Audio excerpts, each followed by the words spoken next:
എല്ലാവർക്കും നമ്മളുടെ പുതിയ വീഡിയോയിലേക്ക് സ്വാഗതം. ഇന്നത്തെ വീഡിയോയിൽ ദുബായിലെ മിറാക്കിൾ ഗാർഡൻ്റെ കാഴ്ചകളും വിശേഷങ്ങളുമാണ് ഉൾപ്പെടുത്തിയിട്ടുള്ളത്. നമുക്കെല്ലാവർക്കും അറിയുന്നത് പോലെ തന്നെ ലോകത്തിലേക്ക് വെച്ച ഏറ്റവും വലിയ ഒരു പൂന്തോട്ടമാണ് മിറാക്കിൾ ഗാർഡൻ എന്ന് പറയുന്നത്.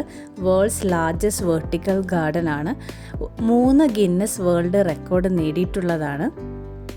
ഇവിടെ വന്ന് കയറിക്കഴിഞ്ഞാൽ മറ്റൊരു വേൾഡിൽ കയറിയ പോലെ പൂക്കൾ മാത്രമുള്ള വേറൊരു ലോകത്തിലൊരു ആലീസ് ഇൻ വണ്ടർലാൻഡ് പോലെ കുട്ടികൾക്കും മുതിർന്നവർക്കും തോന്നുന്ന പോലെയാണ് ഒരിക്കൽ നമ്മളിതിനകത്ത് കയറിക്കഴിഞ്ഞാൽ തോന്നുന്നത്.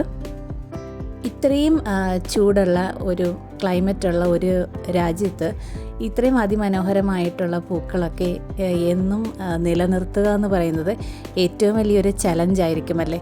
പക്ഷേ UAE ഈ മിറാക്കിൾ ഗാർഡനിൽ വന്നു കഴിഞ്ഞാൽ ഒരിക്കലും തോന്നില്ല ഒരു ഡെസേർട്ടുള്ള ഒരു സ്ഥലത്ത്, അത്രയും ചൂടുള്ള ഒരു കൺട്രിയിലാണ് നമ്മൾ നിൽക്കുന്നതെന്ന്. ഒരു ഏകദേശ കണക്ക് പറയുകയാണെങ്കിൽ 50 മില്യൺ ഫ്ലവേഴ്സാണ് ഈ ഒരു ഗാർഡനിൽ ഉള്ളത്. കൂടാതെ തന്നെ ഏകദേശം 250 മില്യൺ പ്ലാന്റ്സും ഉണ്ടെന്നാണ് കണക്കാക്കപ്പെടുന്നത്. നമുക്കൊരു അമ്പരപ്പിക്കുന്ന ഒരു കാഴ്ചയൊക്കെ ഒരുക്കാനായിട്ട് വ്യത്യസ്തമായിട്ടുള്ള ഫ്ലവർ സ്ട്രക്ചേഴ്സ് ഇവിടെ ഒരുക്കി വച്ചിട്ടുണ്ട്. പിന്നെ ഈ പാർക്കിങ്ങിൻ്റെ കാര്യത്തിലാണെങ്കിൽ നല്ല അതിവിശാലമായിട്ടുള്ള ഔട്ട്ഡോർ പാർക്കിംഗ് ഫെസിലിറ്റി ഇവിടെയുണ്ട്. ഓപ്പൺ പാർക്കിംഗ് ഫെസിലിറ്റി ഉണ്ട്. പിന്നെ പാർക്കിന് നമ്മുടെ മിറാക്കിൾ ഗാർഡനുള്ളിലായിട്ട് അങ്ങിങ്ങായിട്ട് ഒരുപാട് സിറ്റിംഗ് ഏരിയാസ് ഉണ്ട്. 2013 ആദ്യമായിട്ട് മിറാക്കിൾ ഗാർഡൻ ഓപ്പൺ ആയത്. അത്ഭുതങ്ങളുടെ ഒരു മായിക ലോകം പൂക്കൾ കൊണ്ട് സൃഷ്ടിക്കുക എന്നുള്ളതായിരിക്കണം ഈ ഒരു മിറാക്കിൾ ഗാർഡനും അതിൻ്റെ പേര് കൊണ്ടും അവിടുത്തെ കാഴ്ചകൾ കൊണ്ടും നമ്മളെ ഓർമ്മിപ്പിക്കുന്നത്. പൂക്കൾ കൊണ്ടുണ്ടാക്കിയിട്ടുള്ള ഒരു വലിയ കൊട്ടാരമുണ്ട്.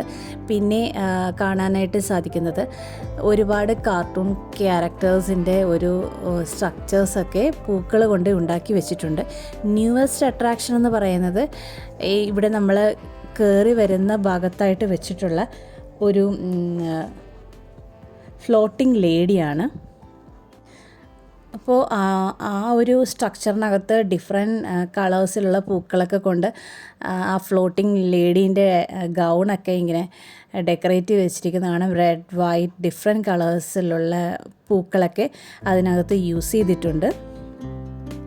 അതിന് ബാക്ക്ഗ്രൗണ്ടായിട്ട് ഒരു ഫ്ലോറൽ കാസിൽ തന്നെയുണ്ട്. ശരിക്കും ഒരു സമ്മർ സീസണിൽ പോകാൻ പറ്റിയ ഒരു ഇടമാണെന്ന് വെച്ച് കഴിഞ്ഞാൽ ഈവനിങ്ങിലൊക്കെ, പക്ഷേ ഡേ ടൈമിൽ നമുക്ക് ചൂട് താങ്ങാനാകുന്നതല്ല. അപ്പോൾ തീർച്ചയായിട്ടും കുറച്ച് ചൂടൊക്കെ ഒന്ന് മാറി നിൽക്കുന്ന ഒരു ടൈമാണ് ഏറ്റവും ബെസ്റ്റ് ടൈം എന്ന് പറയുന്നത്. ഡേ ടൈമിലൊക്കെ വരുവാണെങ്കിലാണ് നല്ല നല്ല ഫോട്ടോഗ്രാഫ്സും വീഡിയോസും ഒക്കെ നമുക്ക് കിട്ടുന്നത്. വാൾട്ട് ഡിസ്നിയുമായിട്ടുള്ള എഗ്രിമെൻ്റ് പ്രകാരം ഇവിടെ കുട്ടികൾക്കൊക്കെ ഇഷ്ടപ്പെട്ടിട്ടുള്ള ഡൊണാൾഡ് ഡക്ക് അല്ലെങ്കിൽ മിക്കി മൗസ്, മിന്നി മൗസ്, ഇതിൻ്റെയൊക്കെ ഒരു വലിയ വലിയ നിർമ്മിതികൾ, ഒരു സ്റ്റാച്യു പോലെ അതും ഫ്ലവേഴ്സ് കൊണ്ട് ഡെക്കറേറ്റ് ചെയ്തിട്ട് അതിമനോഹരമായിട്ട് ഇവിടെ വെച്ചിട്ടുണ്ട്. മറ്റൊരു മെയിൻ അട്രാക്ഷൻ എന്ന് പറയുന്നത് ഒരു എയർബസ് വെച്ചിട്ടുണ്ട്. എയർബസ് A380 അതിനകത്ത് ഒരുപാട് ഫ്ലവേഴ്സാണ് യൂസ് ചെയ്തിട്ടുള്ളത്. ശരിക്കും അതിമനോഹരമായിട്ടുള്ള ഒരു ഫ്ലവർ സ്ട്രക്ചറാണത്. 5 lakhs, മോർ ദാൻ 5 lakhs ഫ്ലവേഴ്സാണ് ആ ഒരു എയർബസിൻ്റെ മുകളിലായിട്ട് ഡെക്കറേറ്റ് ചെയ്യാൻ വേണ്ടി വെച്ചിട്ടുള്ളത്.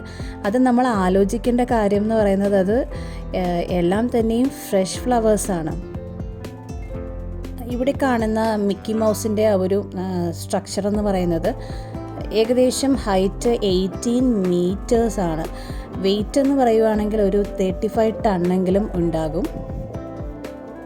പിന്നെ ഒരു ടൂറിസ്റ്റിന് വേണ്ടിയിട്ടുള്ള എല്ലാ ഫെസിലിറ്റീസും ഇൻസൈഡ് ഉണ്ട്. ഒരുപാട് ഷോപ്സ് ഉണ്ട്. ഡിഫറെൻറ്റ് വെറൈറ്റീസ് ഓഫ് ഫുഡൊക്കെ കിട്ടുന്ന സ്മോൾ ഷോപ്സ് അല്ലെങ്കിൽ നല്ല ബ്രാൻഡഡ് ഷോപ്സ് എല്ലാം തന്നെയും മിറാക്കിൾ ഗാർഡനുള്ളിൽ ആക്സസിബിളാണ്. ഒരേ വെറൈറ്റിയിലുള്ള ഡിഫറെൻറ്റ് കളേഴ്സുള്ള ഒരുപാട് പ്ലാന്റ്സ് ഇങ്ങനെ ശരിക്കും ഇങ്ങനെ ഒരു ഫ്ലോറൽ കാർപ്പറ്റ് പോലെ ഇങ്ങനെ അടുക്കി അടുക്കി വെച്ചേക്കുന്നത് പോലെയാണ് നമുക്ക് തോന്നുന്നത്. പിന്നെ ഇവിടേക്ക് വരുന്നവർക്ക് ഓൺലൈൻ വഴി ഓഫറിലൂടെ ടിക്കറ്റൊക്കെ ചില വെബ്സൈറ്റിലൂടെയൊക്കെ എടുക്കാവുന്നതാണ്. അപ്പോൾ ഫസ കാർഡ് അങ്ങനെയുള്ള സൗകര്യം ഉള്ളവർക്കാണെന്നുണ്ടെങ്കിൽ അതിലൂടെയും നല്ല ഡിസ്കൗണ്ടിലൂടെ എൻട്രി ടിക്കറ്റ് ലഭിക്കുന്നതാണ്. അപ്പം ആഡം വീഡിയോയിൽ കാണുന്ന ഒരു സ്ട്രക്ചർ ഹാർട്ട് ഷേപ്പിൽ ഇങ്ങനെ ഒരുപാട് ഏരിയാസ് ഉണ്ട്. എല്ലാവർക്കും വീഡിയോ ഇഷ്ടമായിട്ടുണ്ടെങ്കിൽ ലൈക്ക് ചെയ്യുകയും ചാനൽ സബ്സ്ക്രൈബ് ചെയ്തിട്ടില്ല എങ്കിൽ സബ്സ്ക്രൈബ് ചെയ്യുകയും ചെയ്യുമല്ലോ. Thank you for watching. By.